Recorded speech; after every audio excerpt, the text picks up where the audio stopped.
proof I have can be flat again.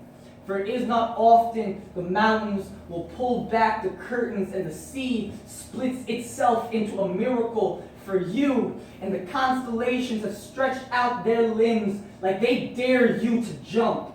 So here I stand, open arms and restless knees, like this is the last attempt for the world to hold on to me. I'm not afraid of the fall. I'm not afraid of hitting the ground. I'm afraid of that moment when I realized I was never meant to fly. That I've wasted my time arguing with the wind, my rightful name, trying to leave the footprint of my epilogue in its breeze as a legacy without erosion. That I impressed Apollo, only to learn the sun is the most selfish star in the sky, or the loneliest. That I'm waiting for the moon to pass judgment as I sit on the ledge of a building, looking into the reflection of a landslide, revealing the night sky's dying wish, a gem left to the mercy of a suicide attempt disguised as a rebirth with the conviction of a renaissance. What is reincarnation anyway, if not a lazy God recycling his angels? When you find refuge in failing, falling is a new kind of birth. I have chipped off my shoulder along with the rest of my wings. I am what the sky does not want welcomed into heaven anyway. I am coming home to gravity. Coming down. These street lights look like street lights again and not veins of gold in the body of a mountain. Woo!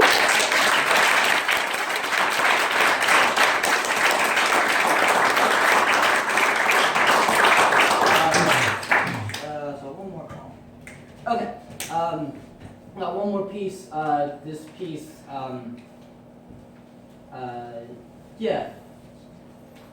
true story. So, get this, right?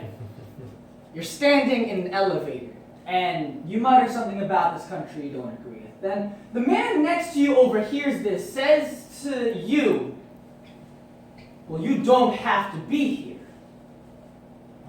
Now, this obviously isn't the first time you've heard shit like this before from someone like him, from your high school classmates, from two girls who stood in front of you in some line at some place making fun of a Mexican-looking janitor, and you're an immigrant. You are mango nectar in a sidewalk cracked mouth with the soul of a typhoon, but they don't know that. They don't know that you're not yet a citizen of this country, and before you turn 21, you'll have to be. You'll have to pay $620 for a certificate that will naturalize your name into this soil, all your roots to a motherland now just phantom limb. And they don't get that either. They don't get that you still feel like a guest overstaying your welcome in this country of a house that it's hard to feel at home here when the walls are a surrounding reminder that your brown doesn't blend into them, and a part of you wishes it did, because you're tired of the questioning.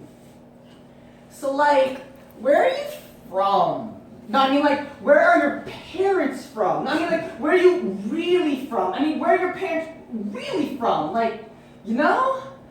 Always turning multiple choice answer without your consent, because patriotism, that's always coming a choice for you, because there's nothing really here for you to claim. It's all just there to borrow, because that man just reminded you that people like him are just waiting on people like you to go back to an island you're fresh off the boat from, but you don't know if you belong there either.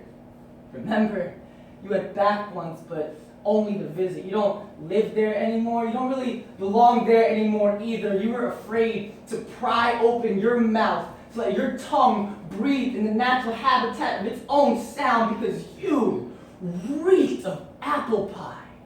See, you look like them, right? But you don't look like them. You dress like money's answered your prayers. Ain't no tears in those clothes. Ain't no sweat in those clothes. Ain't no starving belly underneath those clothes. All that third world in you done gentrified itself first world now, didn't it, huh? You can't call yourself Pinoy anymore. You're Filipino American, but you're neither Filipino nor American. Nah, you're that hyphen in the middle.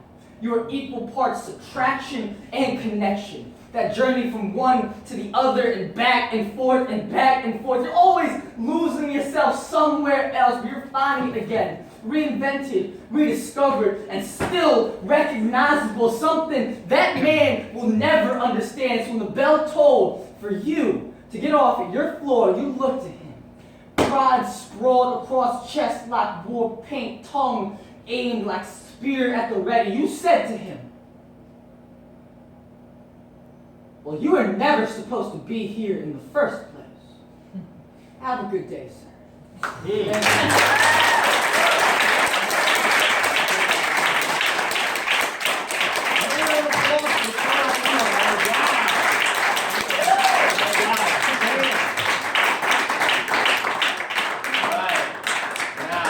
The next poet is somebody who I have not had a chance to see, but I'm very excited to watch.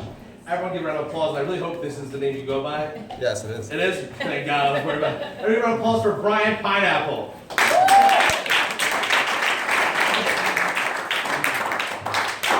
I was about to wear a pineapple shirt here tonight. That's a prop. Sorry, this is punk, you guys. It is punk, actually. Correct. Okay.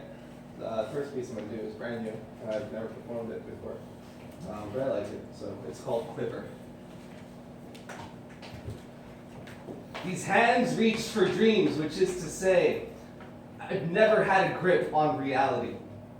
That these bones are thin are the calcified reflections of unfit aspirations made brittle by my disjointed logic. See, my dreams have my mind like osteoporosis has bones, like a seasoned paralysis has an unchallenged spine, and at times a pain shoots through the discs of my compacted ideals between these blasé vertebrae, and often I say the pain comes from the weight of my baggage, and that's why I don't move on from what's behind me, but I know it's a knife.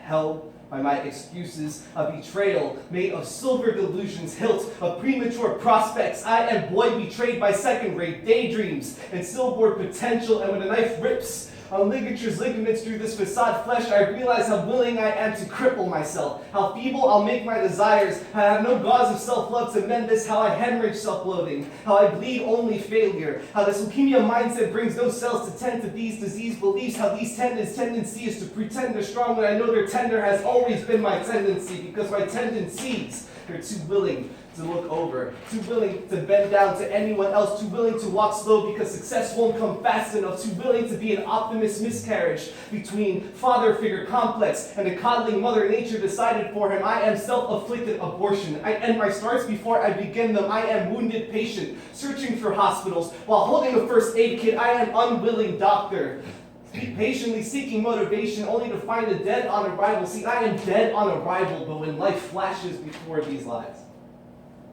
in bed on lonely nights, the past will police my mind with brutality. Ribbons, sticker tape caution warnings around reality tells me there's nothing to see here. Go back inside your daydream. So I have to trespass into living, be and eat into giving a shit, and where most might see the outline of an opportunity, I only see the chalk lines of a murdered dignity, and I'm reminded about how the killer always returns to the scene of his crime every night. I beg for this Alzheimer's bailout, but remain arrested by memories, and when they read me my rights, it sounds like a reminder to never take responsibility. They tell me, no one will love you because you're too thin, because Sleeping Beauty has never weighed more than her prince, and quietly, a fellow prisoner whispers, another victim of this criminal nervous system made of every kind word every loved one ever uttered. Love whispers dreams. Don't shake hands with those who can't grasp reality, and for a moment, my hands quiver. Thank you.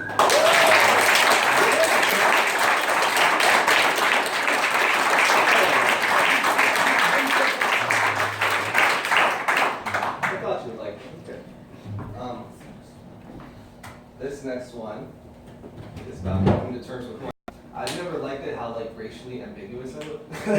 Because so for me I guess make the communication of me being Dominican, me being Hispanic, be fuzzy just makes me uncomfortable, so this poem helped me come to terms with it.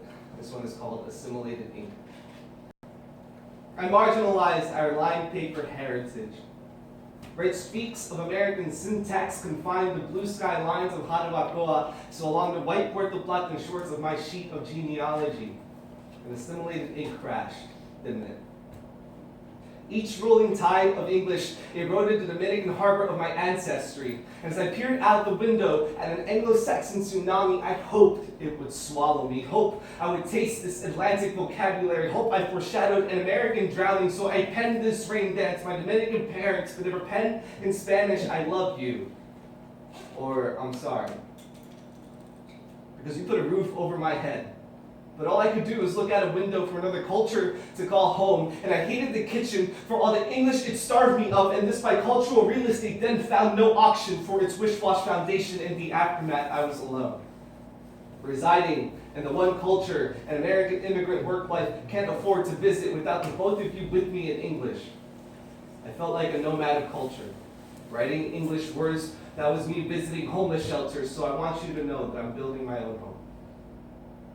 That working these woodwork words, I become a first-generation carpenter, for I build homes. I put my mouth to my Dominican parents, I fuego. Where mi corazón belongs, una garganta de chimney, kindled wood belongs, electrical entre veins along this cinnamon skin cabin of firewood. I'm a Dominican-American fusion. I got a fireplace heart. It's like a melting pot of dignity. It's like lava melts anything. Any ocean says I should be, let them try to assimilate esta lengua to their waves and watch these molten words form un self-loving país out of any imperial sea that tries me esto me. Dominicano, Americano, Bocado de una boca montaño. This foundation is of mommy and papi's making, and not of any one culture, no country's flag waving. I'm not a red stripe colony for white man's tyranny, nor the blues they said define me, but that star you raised me to be, for I be un país yo mismo. That's a country of my own, and it's thanks to you. My beautifully Dominican parents I so woefully often ignored. I see the cultural integrity and the roof that kept that rain away, and I want one much like it. So I'll mix these two languages, fuse these ecosystems of verbs and adjectives so that I can admire the noun that loved me first. So with these Dominican words, my Dominican parents, I'm going to pen my own homeland. I'm going to start it with lo siento. Yeah. Thank you.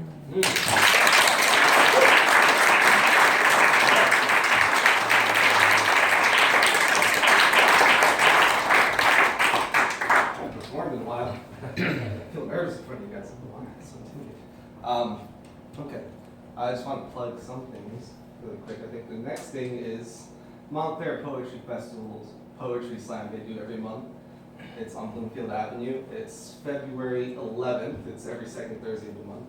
They're doing these slams that lead up to the Montclair Poetry Festival, which for Memorial Day weekend is 3 days of poetry-related events. The main one being a grand slam, which are contestants that have been decided by all the monthly slams that I'm promoting to you right now. So February 11th, if you're interested in doing poetry, if you're interested in slamming, or if you just like it, come to Trend Cafe that's on Bloomfield Avenue in Montclair.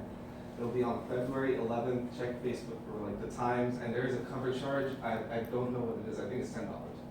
So if you can come, that would be awesome. This next piece is neither intellectual nor interesting. This is purely sexual. This next piece is called Being attracted to people gets real complex when you're older because, see, back in high school, you could just like people and you could fuck all of the consequences. But now it feels like some kind of decision-making fight between you and your brain, and for me it goes something like, excuse me, Mr. Penis. Do you believe that there's some amount of sexuality unduly influencing the attraction to this girl? Mr. Brain, the existence of this girl's fat butt does not presume attraction just because of the fat butt, albeit it's so fat. The verdict here is that you need to categorize every one of your attractions and react to each one accordingly so you don't ruin your social life in your mid-20s as such. I have those categories down, starting with the idols. The pinnacle of everything we find attractive, but they're actually unattainable. Unattainable things, like Instagram follows, celebrities, a stable sex life, and then there's the friend who thinks they're not a friend. Everyone knows exactly who this person is. In fact, an image of them has just popped right into your head. Even worse so, some of you might be sitting next to them, hoping they understand that the context of this is a hangout, not a date. Straight women know them best as the brother to me. And then there's the fuck buddy. Self-explanatory, I know. But there's actually two things wrong with them because they're this close to landing you, aren't they? Starting with A, well, they do crazy shit. Like rolling the toilet paper from under. Who does that? And B, they handle life about as well as a cat handles a bat. And then there's the boyfriend and the girlfriend. How nice are these two, huh? You guys can watch Netflix all Saturday, binge on a Nutella-based diet, get fat together, and no one would judge each other. How fucking pleasant. But there is one category, and this foul cabinet of attractions covered in dust because one or two people have ever truly belonged to it. You know its name because you don't pronounce it, right? You just kind of do it. A primal, visceral, guttural reaction from the bowels of your attractions. Your body knows it likes what it sees before your brain has even registered its shit. Some of you are calling them your ex before they even know you like them. And if days and weeks and months go by and you haven't expressed your feelings to them yet, your body starts to hold your brain hostage. For me, it always goes like, I swear to God, Brian, if you don't fucking tell you like her, I'm gonna give you butterflies again. And the strange thing about, besides your savage curiosity for them, is that you know exactly how it's going to end, right? Like 3 months from now, 2 in the morning, in a bedroom that smells like sex and whatever beer you drank last night, sidebar. That's because having sex with is like a sedative, so you fuck and you sleep and you don't move an inch and your mouth hangs open like a corpse expelling all the past blue ribbon you've been drinking for the last 3 hours. 3 months from now, 2 in the morning, you'll wake up to the soft noises of a vibrating phone.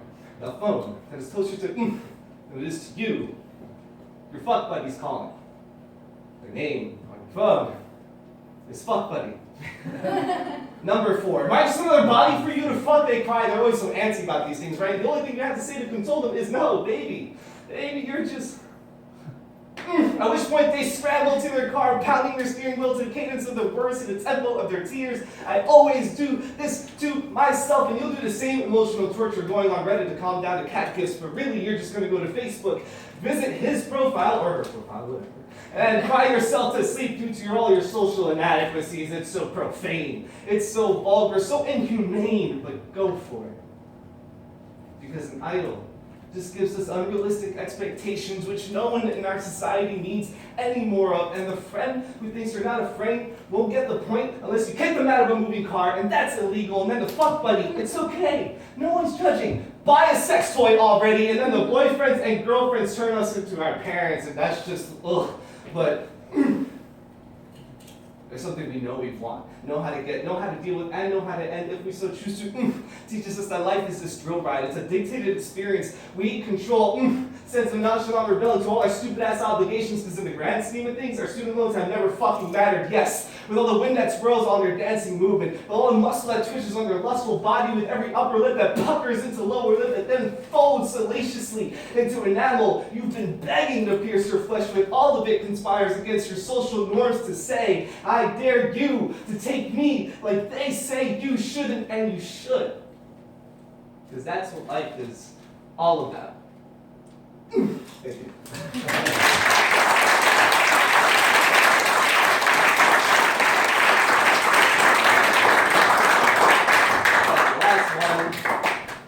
Last one's a piece I've been doing for a while. I really like. Before it started, the next event that I want